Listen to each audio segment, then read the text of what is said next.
Kan belum McLaren juga. Pasti baru bisa Mustang itu kan. Konsisten depo kan. Bukan konsisten depo, itu jadi donatur broker itu. Sedekah bandar. Aku pun merasa belum kaya di titik ini. Soalnya aku apa? Enggak lah, kalau kaya itu menurutku bisa bantu orang lebih banyak lagi. Sekarang Oke, gimana nih? Bos Narko kabarnya lo? kabar baik. Baik, ini aku manggilnya apa nih? Bos atau ko? Bebas senyamannya, aku boleh. Oh boleh ya? Boleh. Oke.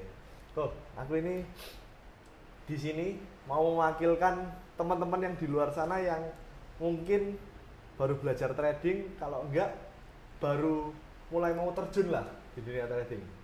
Oke. Pokoknya ini kan udah terkenal lah ya, udah terkenal sebagai trader forex nih. Udah berapa tahun trading? 9 tahun 9 ini. tahun ya, 9 nggak tahun. salah ya. 9 tahun trading. Go.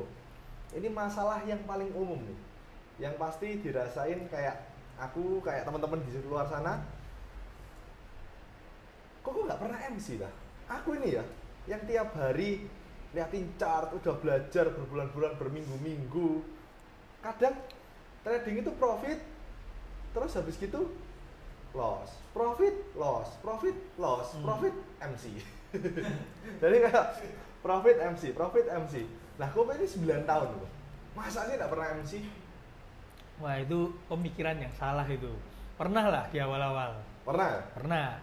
Tadi Berkali-kali malah. Narko ini sama kayak kita semua berarti ya? Bukan Sama. superior gitu ya? Bukan lah. Semua trader yang endingnya bisa trading pun juga pasti pernah mengalami yang namanya margin call. Pasti pernah ya? Saya rasa pasti pernah. Nah, kayak kok gini loh, 9 tahun tapi itu. Pernah margin call. Terus sekarang naikannya udah Mustang. Trading roomnya kayak gini, nah ini nggak tahu ini merah biru ini apa ini? Market hit itu. Kayak kok bisa ya? Kok bisa tiba-tiba sekarang yang awalnya tadi bilangnya juga sering MC kok sekarang udah kayak gini? Ceritanya apa tuh? Nah, ini yang sering ditanyain teman-teman juga. Jadi mereka itu selalu tanya gimana caranya sampai di posisi sekarang. Nah, kadang kan yang dilihat enaknya aja. Ya. Hari ini aja. Ya. Prosesnya dulu jatuh bangun gelundung kayak yang Kosel-koselnya nggak kelihatan. Kosel-koselnya nggak kelihatan. Padahal ya sama, kita awal mula ya deposit, tergiur, terus kita ngadepi beberapa kondisi di mana kita melakukan kesalahan yang tidak disengaja ataupun disengaja, semuanya sama. Berarti Koko juga pernah jatuh juga pernah MC juga pernah loss juga berarti ya? Pernah. Apalagi di 3 tahun awal, 4 tahun awal itu jatuh bangunnya itu yang orang nggak banyak yang tahu. Berarti Koko trading ini kan 9 tahun berarti 2015 berarti ya? Mulai 2015. Nah, mulai bisa profit atau mulai bisa istilahnya mulai banyak menangnya lah setelah berapa tahun? Itu mulai stabil di 2018.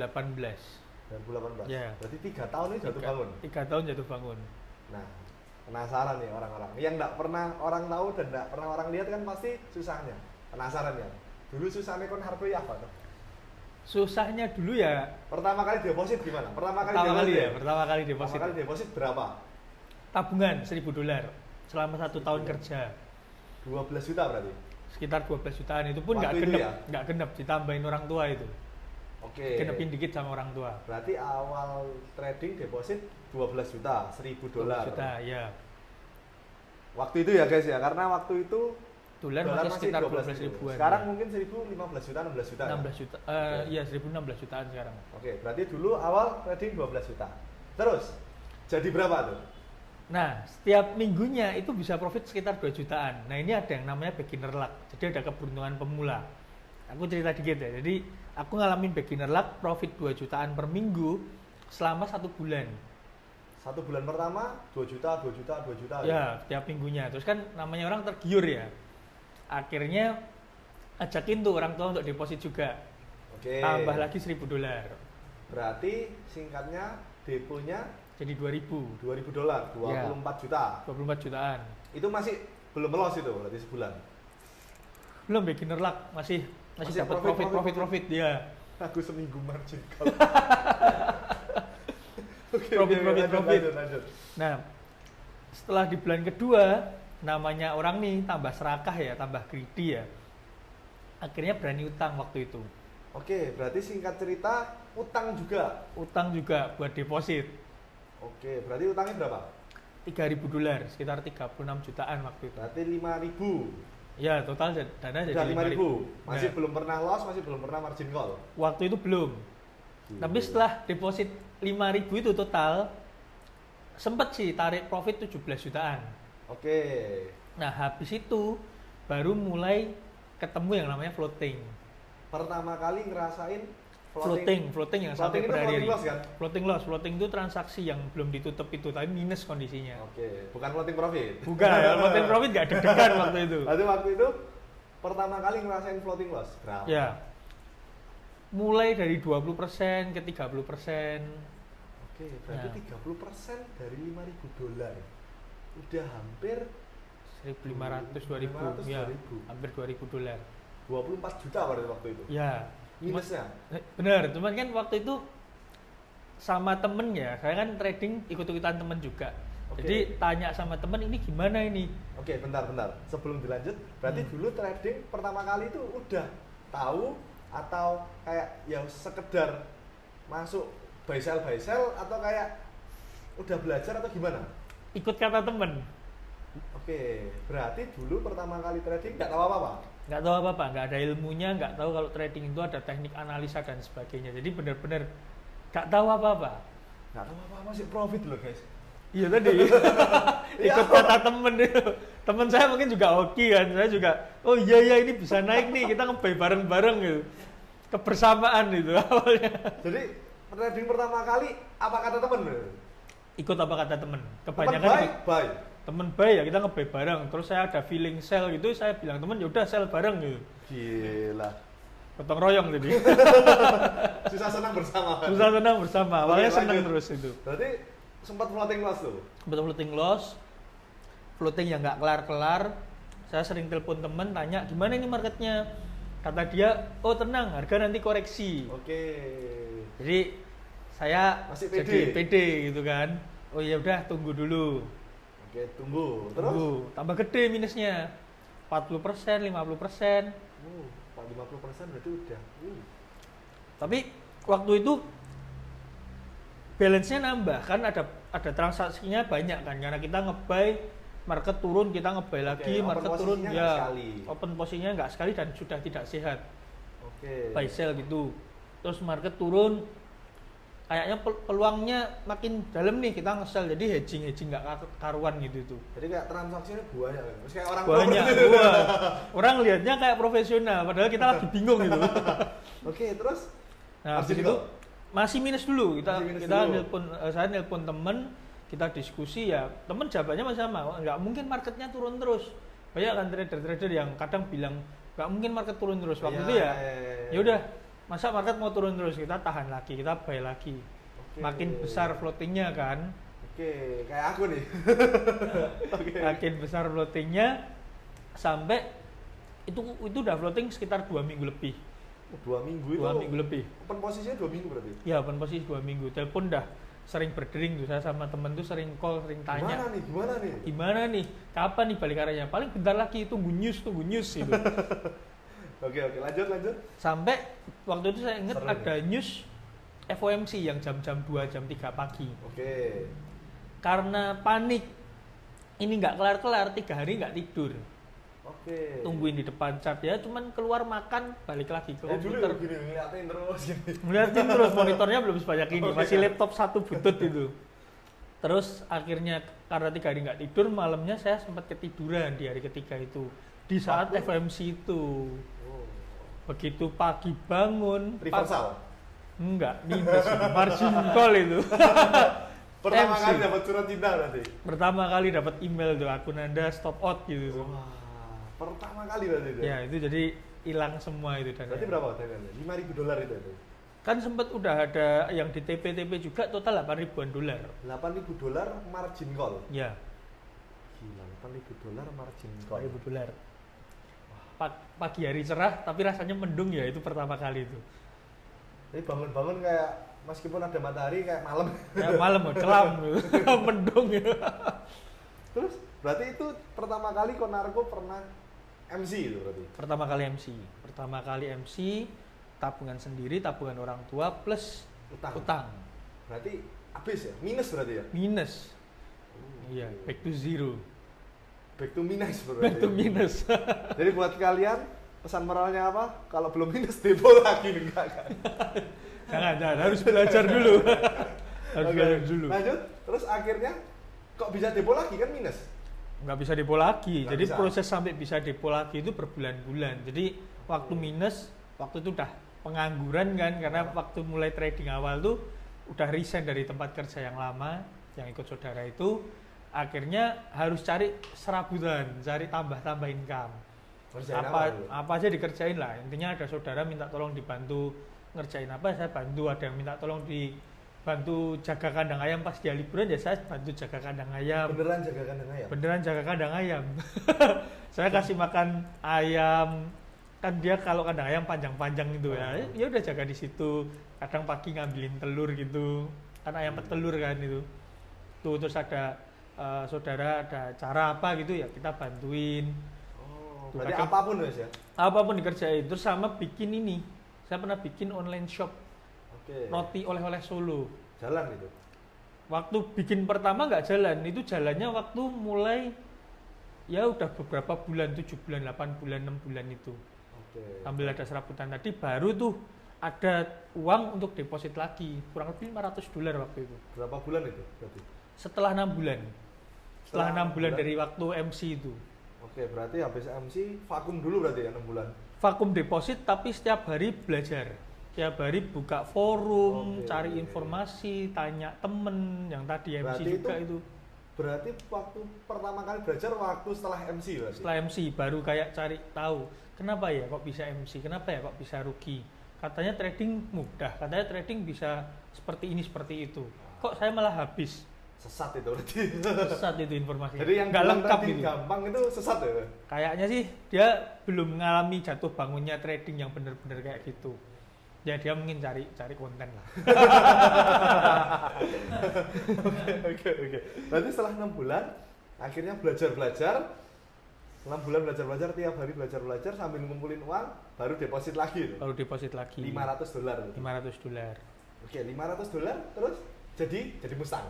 Enggak, itu panjang itu $500 Oke. jadi Mustang. $500 ya buat coba-coba saya menerapkan apa yang saya pelajari selama 6 bulan itu. Jadi ada technical analysis, ada support resisten.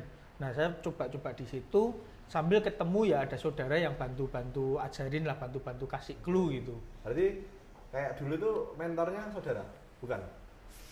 Saudara itu kayak kasih clue aja. Jadi belajar ini, nanti saya cari sendiri di Google, cari sendiri di forum. Jadi dia kasih clue, misalkan nih saya mau tahu cara tentuin buy atau sell tuh gimana sih? Kamu pelajari technical analysis sama tren. Gitu. Terus misalkan tentuin TP gimana sih? Kamu pelajari Fibonacci ya. Fibonacci materinya gimana, saya cari sendiri di forum, di Google gitu. Berarti dulu saudara Koko cuman kayak ngasih clue nih doang. Kasih clue, kita belajarnya otodidak. Sisanya belajar sendiri berarti. Otodidak, coba-coba tadi pakai waktu itu ya karena nggak ada modal pakai akun demo. Oke. Tapi ketika pakai akun demo ya technical analysis bisa diterapkan, tapi mindset, psikologi sama money managementnya kan nggak bisa, itu kan akun dummy itu, akun demo ya, akun nggak real lah gitu. Itu. Berarti habis dari sana belajar deposit $500. Terus gimana nih? Next step-nya gimana? Trading jadi berapa? Trading naik turun kan, udah nggak loss kayak dulu karena kita udah pakai analisa, pakai TPSL, tapi ya naik turun, jadi profitnya nggak maksimal. Jadi ya Karena sama kayak aku gini berarti ya? Ya karena pertimbangan analisa waktu itu masih terlalu banyak, indikator yang dipakai terlalu banyak, terus misalkan mau buy sell itu terlalu banyak pertimbangan lah, masih banyak keraguan-keraguan ketika masuk di market juga. Waktu itu. Tapi mulai terlihat ada pertumbuhan tapi kecil lah, pelan-pelan. Nah terus ada momen batu loncatan. Jadi ada temen yang lihat waktu itu saya mulai berkembang di trading, dia invest. Berapa tuh investnya? Lumayan sih, nominal 1M itu waktu itu. Itu jalur langit kayaknya itu. Itu nggak cari nggak apa tiba-tiba ditawarin gitu berarti? Iya, tiba-tiba penasaran, pengen ketemu, ngobrol-ngobrol, terus dia gimana kalau saya modalin. Tapi bertahap ya, nggak langsung tahu-tahu 1 M itu. Oh. Awalnya ya 50, 100, 200. Tapi meningkat dengan cepat, hitungan 1-2 bulan lah. Langsung 1 M langsung. Langsung endingnya 1 M. Tapi kan karena saya waktu itu benar-benar baru merasa memulai, baru merasa belajar, ya nggak berani handle sendiri. Jadi saya ajak saudara tadi untuk yuk kita handle dana ini bareng-bareng. Oke, dari Nah. 1 M itu? Dari 1 M ya lumayan, ada share profit kan, ada dapat Oh, share oke, profit. oke. Itu yang saya kumpulin, itu yang aku tabung tuh.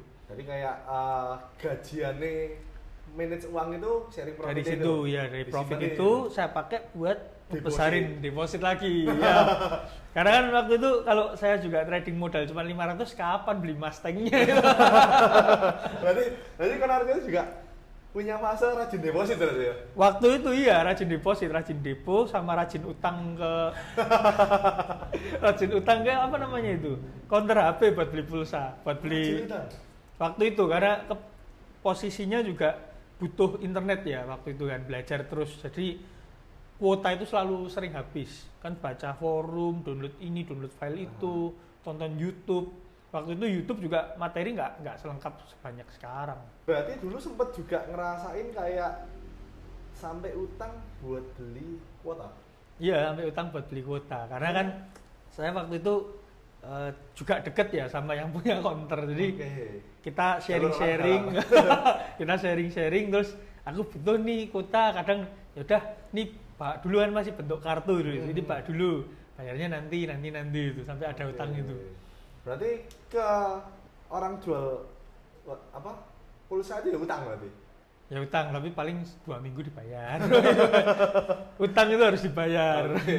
Terus lanjut dari Nah. 1 M itu? Dari 1 M, nah waktu itu mungkin ada ini ya, terlalu overconfidence ya. Kita kayak ada kesalahan komunikasi, waktu itu berani ngomong, oh nanti bisa profit segini. Nah ini Oke. kesalahan biasanya orang yang baru mulai trading kadang terlalu percaya diri, wah masa nggak bisa sebulan 20% gitu. Oke. Nah, Berarti dulu sempat ngomong ke yang Sempat ngomong awalnya gitu, investornya, iya bisa sebulan nih 20. bisa nih 20% gitu. Ternyata pada prakteknya di bulan kedua ketiga menurun, nggak nyampe Oke. 15% mungkin. Nah bulan Oke. keempat turun lagi 10%. Lama-lama makin turun tuh, makin kecil tuh. Oke. Kayaknya udah mulai nggak cocok kan, si investor tarik dananya. Hilang tuh dananya semua. Dananya hilang, ditarik ya, bukan MC, ditarik. Oke. Akhirnya batu loncatan hilang kan itu. Batunya Batunya ke sungai, jadi batu kali dia. Oke. Oke, Dengan- berarti nah, tapi kan sempat ngerasain yang namanya dapat investor itu. Sempat ngerasain ibaratnya tanpa dana saya ada orang invest, saya dapat share profit. Tergiur lah hal seperti itu. dicoba lagi berarti. Pengen gitu lagi, akhirnya open project. Jadi saya bikin project investor lagi. Dana yang selama ini saya dapat dari investor pertama tadi, saya masukin situ semua. Saya masukin situ semua. Terus teman-teman yang kenal sama saya tahu saya ada project ini, saya nggak nawarin mereka ya, tapi mereka Nah. pengen ikut tuh. Oke, penasaran. Penasaran, aku pengen ikut juga. Sampai kekumpul itu 114 investor waktu itu. Jago juga nih cari investor. Berarti duitnya berapa duitnya? Total 3M. Gila. Total 3M waktu itu. Gila. Kalau dirupiahin. 3 miliar. 3 mengelola miliar. dananya. Mengelola dana 3 miliar dibantu ya Warren saudara Buffett tadi. kalah loh. Warren Buffett. Jadi kayak hedge fund gitu ya lainnya. Langsung kayak hedge fund gitu, tapi ngaco lah itu. Waktu itu kan nggak paham kayak perizinan dan lain sebagainya. Waktu itu atas dasar kepercayaan kita jalan bareng gitu aja. Oke. Terus dari 3M? Dari 3M, nah sempet tuh ada profit awal juga. Saya tarik profitnya buat ditabung lagi. Udah tidak terlalu greedy untuk injek terus lah. Oke. Jadi ambil ada yang ditabung. Nah, kita sempat bilang tuh sama mereka kalau maksimal kerugian itu 50%. Oke, 50% udah banyak, Pak. Ya, ibarat ya 1,5 M gitu. Pada prakteknya di bulan mungkin ya itu jalan kurang lebih itu awal 2017 sampai Juni. Nah, di pertengahan 6 bulan, 7 bulan lah ya. ya 6 bulan 7 bulan.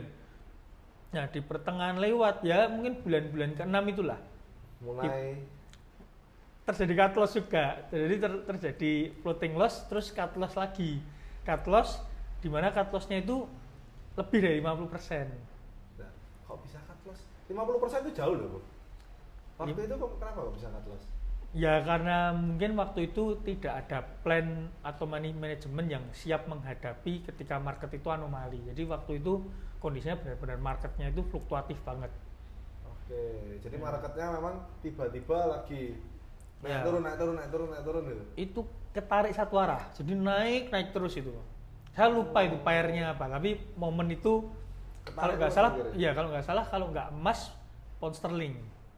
Oke. Atau dua pair itu. Jadi benar-benar kita waktu itu beberapa pair ya. Ketarik semua akhirnya cut loss di 60%. Jadi 50% lebih itu. Berarti minusnya hampir 2M berarti. 1,6, 1,8 udah salah. 1,8. Nah, sebagian investor oh ya udah itu trading ya, paham. Tapi yang teman-teman deket ini banyak yang kayak nggak terima. Pokoknya saya mau uang saya itu balik gitu. Ada momen kayak gitu. Berarti teman-teman pengen, wah ini teman yang bangsat ini. Ini teman-teman yang bangsat ya. Kalau trading maunya profit doang ini. Iya, kan banyak yang kayak gitu kan. Pengennya taunya profit, ketika rugi dia nggak mau tahu. Waktu itu ya karena saya mungkin memulai dengan overconfidence ya, terlalu percaya diri. Terus berani open slot investor tadi, mereka join invest. Udah dijelasin resikonya pun ternyata ketika terjadi resiko mereka nggak siap, mereka nggak terima. Nah endingnya ya udah saya nggak, maksudnya saya nggak pengen kehilangan temen waktu itu kan. Nggak pengen kehilangan temen, ya udahlah saya balikin tapi saya cicil karena kan saya juga cut loss gede kan waktu itu karena dana sebelumnya masuk situ semua, yang saya tarik udah kepake buat operasional dan lain-lain. Nah masih sisa dikit, tapi kan kalau saya buat bayar semua ya udah back to zero lagi, nggak bisa deposit nanti. Akhirnya saya cicil dari Juni itu, jadi MC saya itu benar-benar di hari ulang tahun itu. Hadiahnya margin call ya? Hadiahnya margin call. Hadiahnya margin call itu. Makanya itu momen yang nggak mungkin lupa lah itu. Gila. Cicil sampai Desember lunas. Cicil sampai Desember. Jadi dari Juni sampai Desember beberapa orang yang minta ganti rugi itu saya cicil pelan-pelan. Tapi enggak semua ya? Enggak, beberapa tahu kalau trading beresiko. Tapi yang teman-teman deket tadi ada 1-2 yang pokoknya nggak mau tahu, uangnya balikin itu. Terus setelah dibalikin? Nah, dalam proses balikin uang itu saya juga mulai merenung lagi, kok saya bisa rugi sebegini besar. Kok MC seperti yang sebelumnya juga terjadi. Kenapa? Ibarat kalau grafik ya, saya itu naik turun. Jadi udah mulai naik pelan-pelan, jatuh lagi, naik pelan-pelan, jatuh lagi. Ntar bentuk symmetrical triangle tuh, break atas. Kalau break atas, kalau nggak diperbaiki break bawah ya. Bisa kembali kerja ikut orang nanti. Bisa kembali jaga kandang ayam. Ya itu. Nah akhirnya ketika proses ngebalikin dana tadi, saya mulai merenung, kepikiran untuk berdiri sendiri. Jadi kayak kapok nih, terlalu percaya sama orang lain juga nggak baik di waktu itu. Terus mungkin profil resiko saya sama saudara itu juga berbeda. Profil resiko saya dengan teman yang sebelumnya juga berbeda. Mereka mungkin berani high risk high return ya. Kalau saya itu lebih mikirin gimana caranya trading itu jangka panjang. Ibaratnya jangka panjang ya profitnya bertumbuh perlahan itu pun nggak masalah, tapi kan bisa jangka panjang dan bisa di-compounding. Betul. Nah akhirnya ketemu temen lama, saya ajak dia gabung ke tim. Kebetulan dia juga lagi belajar trading tuh. Mungkin teman-teman tahu Bos Adi itu ya, itu orangnya itu. Berarti ketemu Bos Adi itu waktu Desember itu berarti? Enggak, dia waktu bulan-bulan Agustus pertengahan. Jadi kan dalam masa evaluasi sama introspeksi diri lah itu, ketemu si Bos Ade, dia juga cari pandangan apa nih bisnis yang bisa dikerjain. Saya lihat juga dia orangnya tekun belajar, saya ajak kerja sama bareng, bangun yang awalnya tidak ada menjadi ada ya. NS itu. Berarti pertama kali NSFX ini berdiri ya secara 2017. Ya 2017. Secara kita benar-benar bangun dengan serius. Karena sebelumnya kan saya juga ada tuh komunitas belajar, tapi ya belajar kita sharing bareng. tapi benar-benar NS dibangun ke arah yuk Yang kita bikin tim profesional. trading profesional itu dimulai 2017. Oke, berarti 2017 Desember itu pertama kali NSFX ini Agustusan lah, Oh, sekitar Agustus ya. Agustus tuh mulai kayak Mulai kita komit udah ya? udah komitmen. Oke. Kita komitmen, udah mulai dibikin ibaratnya kita bikin arahnya kemana visi ke depannya itu lebih jelas gitu loh. Terus lanjut. Nah, Desember lunas tuh utang. Heeh. Januari kita mulai ada grafik perkembangan baik dari cara trading kita, portofolio yang kita bangun, sistem trading yang kita riset dan kita perkenalkan ke teman-teman itu mulai banyak orang yang suka juga. Jadi growth kita itu mulai dari Januari 2018 sampai hari ini tuh bagus, stabil. Oke, berarti kalau singkat ceritanya ini 2015 masuk trading, coba profit minus 2018 mulai bisa profit konsisten berarti. Mulai bisa hasilnya itu konsisten dan stabil Oke, berarti dari 2018 sampai sekarang sampai hari ini. belum pernah margin call lagi. Nah, dari 2018 beberapa sistem kan kita udah mateng tuh, Heeh. udah nggak margin call. Nah, tapi kan kita memang suka ngembangin sistem dari saat itu, kita suka uji sistem yang lain-lain juga. Nah, sistem yang lain-lain yang kita uji kadang juga ngadepi margin call. Waktu Oke. itu, Oke. itu. Berarti proses Koko belajar ini ya nggak sebentar berarti. 3 tahun sebentar. berarti. Jatuh bangunnya 3 tahun. Jatuh bangun. Ya, terus 3 mulai tahun, titik terang 2018 itu. 2018, mulai dapat kayak Oke. gimana sih biar nggak kayak gini terus. Oke, paham. Jadi kayak paham, back to paham. basic malahan. Yang awalnya indikator banyak, tekniknya macem-macem, kita benar-benar buang, kita restart dari nol. Kita Oke. cari teknik atau cara trading itu yang paling bisa diterapkan, paling simple tapi profitable. Oke, Nah, yang nggak yang full kayak indikator yang garisnya rame ya. kanan kiri, Saya malah naik bawah, naik turun. nggak suka yang terlalu rame. Kalau misalkan ada cara simple yang bisa menghasilkan, ngapain kita cari cara yang ribet? Berarti sempet apa namanya trading itu juga kayak full Rame, indikator ya? loh, Wah, rame. kayak Bener-bener pasar malam gitu. chartnya aja nggak kelihatan tuh.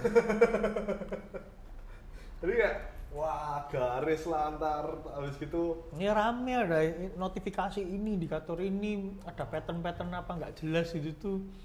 Dibuang semua 2018 itu. 2018 kita arsipkan semua data pembelajaran itu, terus kita back to basic, Mulai kita lebih pelajari simple ya, ibarat yang kayak sebelumnya kita nentuin tren terlalu banyak indikator, kita tren tuh tentuin pakai indikator apa aja. Terus kita fokus cari misalkan momentum atau kondisi divergen, misalkan kondisi market yang tidak sejalan dengan indikator, nah itu kita pakai satu indikator aja. Jadi benar-benar tertata rapi. Oke.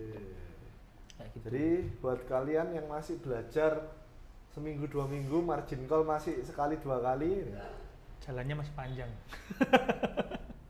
3 tahun. 3 tahun. 3 tahun. Tapi karena otodidak ya, jadi kan kita coba-coba. Kalau sekarang teman-teman enak, oh ada mentor yang ngajarin, Ya. kadang sudah merangkumkan itu. Sekarang udah ada NSFX gini ya sekarang. Nah, apalagi udah ada NSFX ya, belajar jadi lebih simple, lebih singkat. Bisa- Kalau salah pun bisa tanya, Bisa tanya bisa langsung. tanya ya? langsung. Oke. Dulu saya tanya, kasih clue aja itu, cari sendiri. Jadi buat teman-teman yang masih suka kayak wah kayaknya aku nggak bisa trading, kayaknya aku kok loss terus ini. Berarti masih kurang dalam lah belajarnya, masih kurang. Masih awal lah Masih perjalanannya, awal. ya. Jadi ya itu situasi yang wajar berarti ya. Situasi yang wajar, karena kan orang rugi karena dia tidak tahu sebetulnya. Kecuali ndablek ya. Udah tahu itu salah diulang-ulang. Ada 2 tipe trader kan, rugi karena dia awalnya nggak tahu, terus dia memperbaiki. Ada yang dia itu udah tahu itu salah, tapi diulangi lagi. Oke. Nah, jangan jadi yang kedua. Oke, berarti kesimpulan ini berarti kayak buat teman-teman atau buat aku sendiri nih berarti kayak ya aku baru margin itu berapa sih? Baru 2 kali. Jadi kayak Jangan yang ketiga ya. bentar lagi tuh tiba-tiba. Oke. Berarti buat teman-teman jangan patah semangat lah. Apalagi sekarang kan ada NSFX jadi bisa sharing-sharing, belajarnya bisa lebih enak. Ya. Gak usah coba-coba sistem. Toh ya sistemnya Koko udah coba riset mandiri Koko. Jadi kayak sekarang teman-teman lebih enak, lebih simpel ya.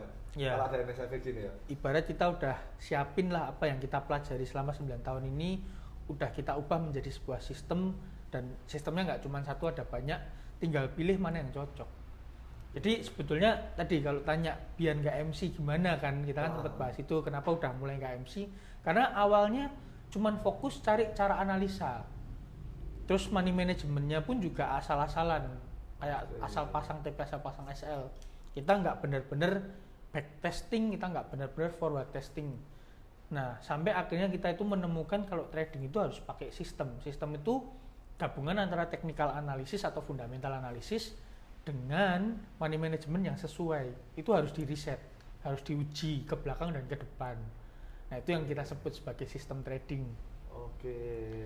Selain itu, kita perlu mendalami mindset dan psikologis. Jadi ketika menghadapi kerugian atau mungkin sistem kita ini lagi di kondisi market yang tidak baik di bulan tertentu, mental kita ini nggak gampang down, nggak gampang nyerah, nggak gampang kena mental, terus tiba-tiba mau ganti sistem lain, gonta-ganti, yang kita harus back to zero lagi, kita harus reset lagi. Padahal kan sistem yang jelek di bulan itu belum tentu sistem yang jelek di sepanjang tahun. Kita bisa evaluasi dan kita bisa sempurnakan mana yang kurang. Oke. Gitu. Berarti apa namanya? Kayak teman-teman ini kayak kalau misalnya ketemu, aku coba pakai teknik A gitu. Kalau sebulan masih rugi, jangan buru-buru pindah teknik B, teknik C, teknik D, malah makin bingung ya. Makin bingung. Mending Pelajari teknik A itu dalam. dipelajari dulu kenapa ada ruginya. Memang mungkin di bulan itu marketnya tidak sesuai dengan sistem yang digunakan, atau memang cara penerapannya salah, atau mungkin ya memang sistemnya jelek, berarti ganti sistem yang lain. Oke, tapi jangan kayak coba teknik A seminggu, wah kok nggak profit, teknik B. Nggak bisa, karena Oh, kan nggak kondisi gitu, nggak boleh, karena kondisi market kan berubah-berubah. Ganti presiden, Oke. misalkan nih US ganti presiden aja, marketnya sudah bisa berubah karakternya, karena mungkin presidennya sebelumnya cinta damai, yang baru cinta perang. Tuh, kebijakan, suku bunga dan lain sebagainya tentang fundamental sangat berpengaruh. Oke, berarti aku mulai paham ya. Berarti kayak kalau dari aku ya, yang aku lihat-lihat dari cerita Konarko ini banyak yang salah sih aku. Jadi kalau aku pribadi, mungkin teman-teman juga ngalamin juga. Kalau aku nih pertama kali trading udah belajar tapi aku udah belajar, udah lihat YouTube, udah lihat-lihat baca-baca sedikit-sedikit lah. Terus habis gitu depo. Nah, coba pakai itu apa namanya? Teknik belajar kan banyak atau langsung. Ya. Jadi kadang entry pertama pakai price action. Wah, ini kok kayak gini. Buy nih, ngelong. Buy. Minus. Wah, ganti lagi kayak price action enggak oke. Ganti lagi pakai chart pattern. Buy lagi. Kok loss? Wah, ini enggak cocok. Jadi aku tuh enggak punya satu istilahnya apa ya? Enggak punya satu gaco lah, enggak punya satu sistem yang pakem. Ganti-ganti sistem. Kalah, profit sekali, kalahnya 5 kali, akhirnya yang ke-6 MC. Berarti itu harus mulai diperbaiki ya? Kan? Harus diperbaiki. Jadi kita itu harus, ya ada yang namanya kan kalau kita trading konsisten ya. Konsisten ini ya konsisten dengan sistem yang kita gunakan. Bukan konsisten depo kan? Bukan konsisten depo, itu jadi donatur broker itu. Sedekah bandar. Yang pilih broker juga harus hati-hati itu, jangan sampai dapat broker bandar itu. Oh, oke. Penting juga. Jadi banyak yang bisa dipelajari. Apalagi kalau mau memulai, ya kita pilih broker juga harus yang baik, yang benar. Terus juga tadi pilih sistem yang sesuai dengan style kita. Sistem kan banyak tuh, belum tentu cocok sama kita. Contoh nih, kebanyakan trader pemula pengen jadi scalper. Scalper itu yang tradingnya volumenya tinggi ya, tiap menit atau tiap detik atau bahkan tiap jam itu banyak transaksi ya. Belum tentu itu cocok. Ternyata orang ini punya kesibukan lain. Ternyata orang ini tidak bisa fokus terlalu lama di depan layar. Ternyata orang ini nggak sabaran. Ternyata orang ini nggak berani close ketika menyadari transaksinya salah. Nah, gimana dia mau jadi scalper? Mungkin cocoknya di day trading atau di swing trading.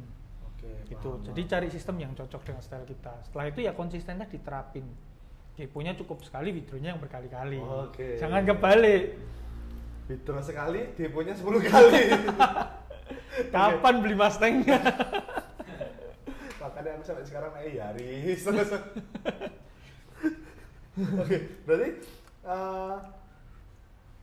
balik lagi ke topik pertama nih kok. Saranmu kok buat orang yang kayak aku ini atau mungkin teman-teman di luar sana yang masih sering margin call. Saran paling simpel dari kok apa? Buat teman-teman nih. Buat temen-temen saran paling simple biar nggak sering MC tadi cari sistem trading yang cocok. Terus coba terapkan menurut saya selama 2-3 bulan. Setelah itu dievaluasi hasilnya. Udah mulai konsisten, profitnya sedikit atau profitnya banyak atau mungkin masih rugi. Nah, ketika rugi, kan kita ketika menerapkan sistem kan kita bisa bikin jurnal tuh. Kita catat aja simple-simple. Oh, ini entry karena ada apa? Misalkan alasannya karena ada pattern apa? Misalkan kita nge-buy karena ada falling wedge misalkan ya. Misalkan nih kayak gitu. Terus hasilnya profit atau minus. Kita catat. Nanti kita evaluasi mana yang benar-benar analisanya tepat, mana yang salah. Nah, dari situ kita bisa perbaiki kesalahan kita di mana. Kita bisa cari tahu. Nah, itu pun yang saya terapin ke tim-tim tradingku. Tim-tim tradingku itu aku minta mereka untuk bikin jurnal di awal-awal. Karena aku mau tahu mereka bisa disiplin dan konsisten apa enggak. Oke. Jadi pesannya buat teman-teman coba konsistenin dulu sambil dicatat, sambil dievaluasi. Jadi entry ini nggak asal ya? Nggak boleh asal. Nggak asal kayak wah ini kelihatannya di bawah nih ya. Gambling itu. Turun lagi, buy lagi.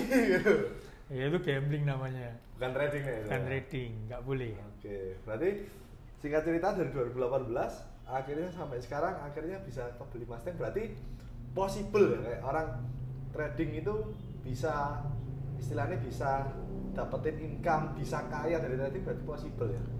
Kalau kaya kan tiap orang takarannya beda-beda tuh. Kalau aku pun merasa belum kaya di titik ini. Soalnya nggak aku apa. Enggak lah, kalau kaya itu menurutku bisa bantu orang lebih banyak lagi. Sekarang kan ya masih sekitar-sekitar. Oke, berarti kayak istilahnya anggaplah kan belum McLaren juga. Masih baru bisa Mustang itu. Oke. Kata orang kan entry level itu. Kudanya masih lari.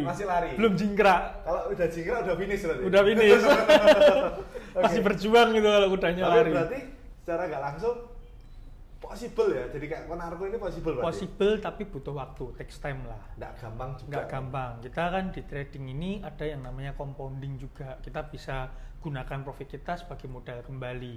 Nah, berarti kan harus butuh profit kan. Kita cari profit dulu, kita kumpulin, baru nanti kita jadiin modal lagi. Ya butuh waktu. Nggak bisa seminggu, 2 minggu, sebulan, 2 bulan. Yang jadi kalau masih trading seminggu 2 minggu udah nyerah ya. Jadi ya, mentalnya nggak kuat di sini. Nggak kuat berarti. Nggak kuat. Mending jaga kandang ayam aja kan. Oke. Jadi harus konsisten, harus belajar terus, harus di jurnal juga supaya tahu, dievaluasi. Jadi biar tradingnya itu makin hari makin better lah ya. Makin hari makin better. Jadi pesan buat terakhir, pesan buat teman-teman yang sering MC apa tuh? Pesan buat teman-teman yang sering MC tadi. Kalau rajin depo, bukan? Depo lagi. Oke. Jadi pesan buat teman-teman nih yang sering MC, termasuk mungkin Bro Marcel nih ya. Kalau masih sering MC, ya pertama tadi sistem tradingnya udah ada belum? Kalau belum ada, pelajari. Kalau bingung cari di mana ya kalian bisa cari di NS juga. Kita kasih gratis. Itu pertama. Kedua, mulai disiplin dengan bikin jurnal di awal. Nanti kalau udah mulai terbiasa disiplin, kan nggak perlu bikin jurnal lagi karena semua sebetulnya data transaksi kan tercatat di aplikasi yang kita gunakan untuk trading ya. Terus ketiga, kita ya tadi kalau dapat profit jangan lupa di withdraw juga. Jadi jangan terus selalu mindsetnya digulung karena kan kita trading cari income bukan cari senang. Oke. Ya, jadi profitnya tetap ditarik. Urusan nanti mau compounding modal yang udah kita kumpulin tadi, profit yang udah kita kumpulin kita jadikan modal lagi, itu nggak masalah nanti. Oke, yang penting withdraw dulu ya. Penting withdraw dulu, bisa kita pakai tadi buat nggak ngutang kuota, bisa buat kita pakai buat beli makan, buat kebutuhan sehari-hari. Nah, baru nanti kan mindset kita udah terbentuk nih, oh saya trading cari profit, bukan cari senang, bukan cari oh paling bener, paling jago, paling akurat analisa, kan poinnya bukan ke sana ya. Nah, baru nanti kita compounding pelan-pelan. Nah, setelah itu semua nanti terbentuk, terbiasa habitnya secara psikologi, kita udah kebiasaan dengan cara yang benar, trading yang benar, tertata dengan rapi, ya itu udah mulai masuk ke fase bisa trading for living sebetulnya. Tinggal PR kita gimana meningkatkan modalnya. Entah dari profit yang kita masukkan lagi atau kita ada income lain nih, misalkan trading ini masih jadi side hustle ya. Kita ada income lain yang bisa kita jadikan modal profitnya. Gitu. Jadi semua itu ditata pelan-pelan, nggak asal-asalan. Aku pernah dengar quote kayak gini. Roma tidak dibangun dalam semalam berarti ya. Betul.